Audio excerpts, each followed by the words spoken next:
Hi everyone, hope everyone is doing well. In Fairlawn this Shabbos, many of us will be trying to actually do the shul thing again to some degree. I know I'm very excited to go to shul, even if we can't enter a building, but just to daven on a schedule, on a shul property over the course of Shabbos is something that I have not experienced since just after Purim, and I'm extremely excited about that. As we take a fresh look at going to shul, we will probably have an easier time not making mistakes that we might have made earlier in our shul experiences. Something that I quote often is something I heard from Usher Weiss Shlita, that after the Holocaust, the Klausenberger Rebbe Zatzal said that when we all survived the Holocaust, every Jew assumed that it would forevermore be impossible for a Jew to hate another Jew.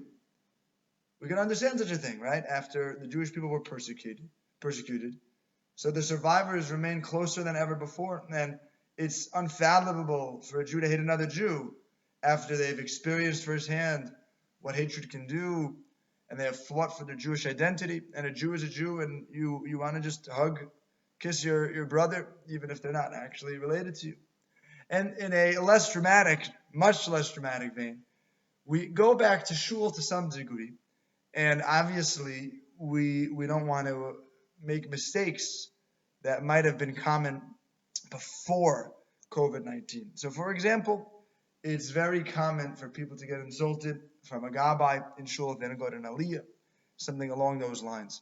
So I'll share with you an amazing Zohar.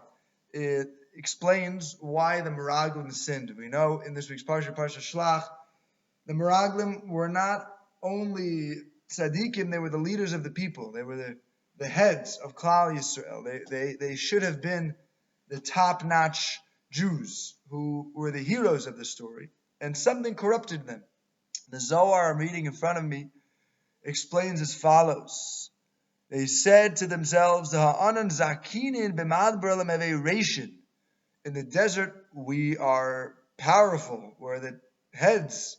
About the Ara in Israel, lo nizke, we won't be zocha, we will not merit to be the leaders in Israel. The ad natli ita bisha legarmayu misna. So because they were, i.e. what? They were concerned that they would lose their authority upon entering the land of Israel. And in order to maintain their power, they wanted to come up with a plot to keep the Jewish people in the desert. Amru, alun Yisrael la'ara, they said, if we enter Israel, nis'aver anan milahave ration, we will be removed from our positions. V'yimni Moshe ration acharinin, and Moshe will appoint new leaders, and they were desperately trying to hold on to their title. Wow. And we understand the concept that power corrupts, and they so desperately didn't want to lose their power that they Rahman al-Islam sinned with the sin of the spies. I remember one of the last encounters I ever had with my grandmother, Alaiha Shalom. She was in the hospital and she loved Torah. And I went up to her and she was under the influence of a lot of medication. She was a little bit jittery, almost like laughing gas. But I knew that the Parsha would be exciting for her to hear. It was Motzei Shabbos Parsha Shelach. And I said to my grandmother, Grandma, it was Parsha Shelach this past Shabbos, the sin of the spies. And she said to me, again, a little bit under the influence of her medication, it was an intense time in her, near the end of her life, she said, they did a bad thing, those spies. They did a bad thing. And then she looked at me very seriously and said, they sold their souls for nothing. For nothing.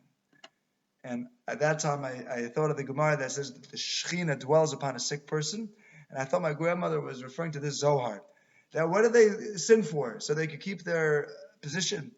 And we have to make sure we don't make that mistake, right? I'm not going to daven on the same lawn minyan as so-and-so because I don't like, they didn't invite me to his daughter's bar mitzvah. The gabbai didn't give me shlishi.